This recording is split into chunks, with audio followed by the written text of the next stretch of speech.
สบายดีพี่น้องสบายดีมื้อนี้หมอเป้สิพาพี่น้องมาเบิ่งยาโอ้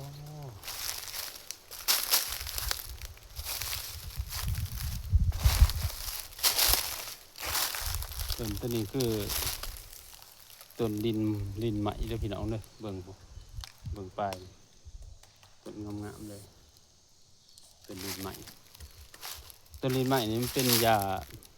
าปวดตับชื่อไว้เด้อพี่น้องเด้อสิพาพี่น้อง FC มาเบิ่งยาทางหลังหมอเป้มีแต่ยาเบิดมาเบิ่งนำกันพี่น้อง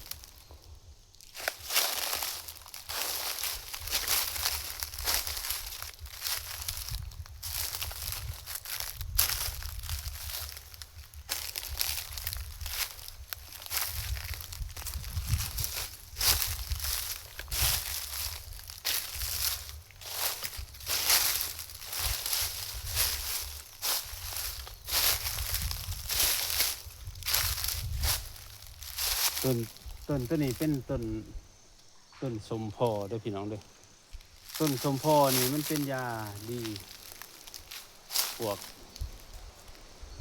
เป็นพันเขาแจวไข่หรือว่าพวกเจ็บปากให้พี่น้องทาเอาเปลือกเพิ่นไปต้มแล้วมาอ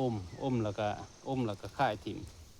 อมประมาณ3 นาที4 นาทีแล้วก็ทมถิ่มอันนี้คือต้นสมพอผู้ใดเจ็บแขวเจ็บหยังก็ได้พวกเป็นวันละเขาเอิ้นว่าอัมนาตที่ว่าเป็นที่ว่าเอาต้นนี้ก็ได้พี่น้องมี2 อย่างพออย่างหนึ่งคือโมเปลงคลิปไปแล้วมันเป็นต้นกาหน้าพี่น้องเลยมีคือเครือทางบ้านพี่น้องเครือนึงเครือหลายๆเครือตัวนี้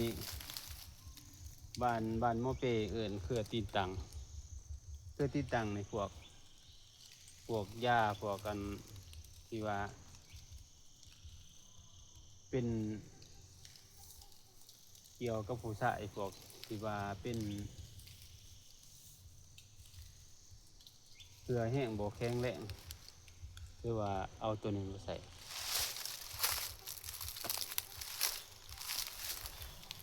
มีแต่ยาเด้พี่น้องเด้พาพี่น้องมาเบิ่งยาแต่ละต้นนี่ต้นยังให้ผู้ขอบทั้งผู้ได้มาบอกยาให้ผู้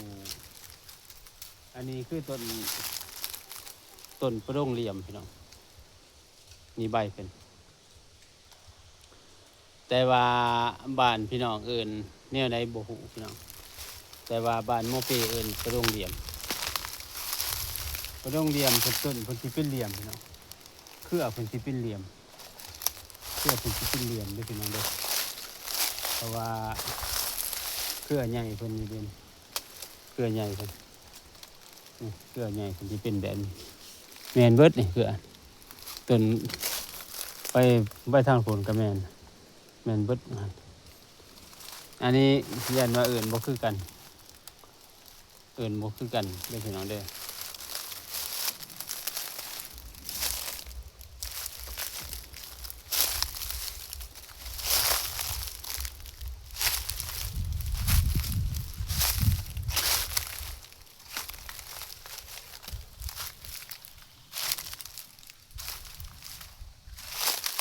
แม่งใหม่หลายถ้าพี่น้องเบิ่งต้นไม้กัน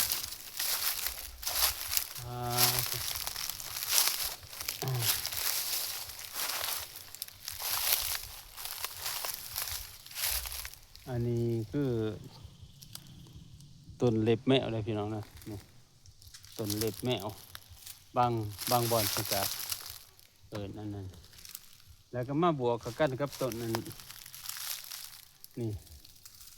ปลาดง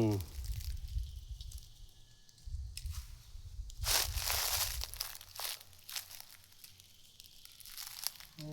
งามเลย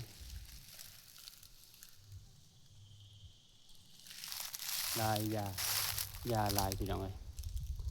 จนบ่จืดมีแต่ยาอันนี้หันขาวพี่น้องต้นหันขาวหันแดงเกี่ยวกับพวกหมุดลูกนี่มานี่ต้นเงียงปลาดุกใหญ่พี่น้องนี่น้ำเป็นกากสากพวกปัวพวกตาลมะเร็งพวกสำหรับคลิปนี้กะโอ้ยแมงใหม่ลายพี่น้องเอ้ย